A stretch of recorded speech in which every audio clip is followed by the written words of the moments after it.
పోయి అయ్యప్ప సొసైటీలో ఉన్న పలంగా రూపాయి జమేసి ఉద్యోగస్తులు 200 గజాలు 400 గజాల కట్టుకుంటే జేసీబీలు పెద్ద పెద్ద మిషన్లు తీసుకెళ్ళి పాపం నేలమట్టం చేసిండు. క్రిమినల్ వేస్ట్ ఇసుక సిమెంట్ మిగతాయి చట్టంలో ఒకవేళ ఇర్రెగ్యులారిటీ జరిగినా రెగ్యులరైజ్ చేయడానికి చట్టంలో నిబంధన ఉంది. వాళ్ళేం దోపిడీ చేయలే, లేకపోతే వాళ్ళేం దేశద్రోహం చేయలే. వాళ్ళు అమాయకంగా కొనుక్కున్నారు, దాంట్లో కట్టుకున్నారు. ఒకవేళ అనుమతులు లేవనుకోండి, రెగ్యులరైజ్ చేయడానికి you have a certain rules and regulations. Criminal waste గా మొత్తం ఉన్న పలంగా నేలమట్టం చేయాల్సిన అవసరం ఉందా సార్?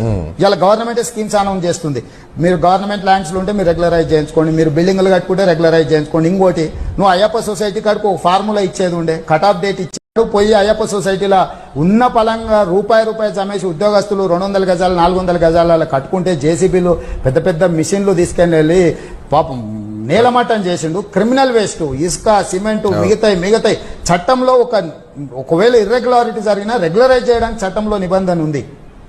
వాళ్ళేం దోపిడీ చేయలే, లేకపోతే వాళ్ళేం దేశద్రోహం చేయలే. వాళ్ళు అమాయకంగా కొనుక్కున్నారు, దాంట్లో కట్టుకున్నారు. ఒకవేళ అనుమతులు లేవనుకోండి, రెగ్యులరైజ్ చేయడానికి you have a certain rules and regulations. Criminal waste గా మొత్తం ఉన్న పలంగా నేలమట్టం చేయాల్సిన అవసరం ఉందా సార్? ఇలా గవర్నమెంట్ స్కీమ్స్ అనౌన్స్ చేస్తుంది. మీరు గవర్నమెంట్ ల్యాండ్స్ లో ఉంటే మీరు రెగ్యులరైజ్ చేయించుకోండి, మీరు బిల్డింగ్లు కట్టుకుంటే రెగ్యులరైజ్ చేయించుకోండి. ఇంకోటి, నువ్వు అయ్యప్ప సొసైటీ కాడికి ఒక ఫార్ములా ఇచ్చేది ఉండే, కట్ ఆఫ్ డేట్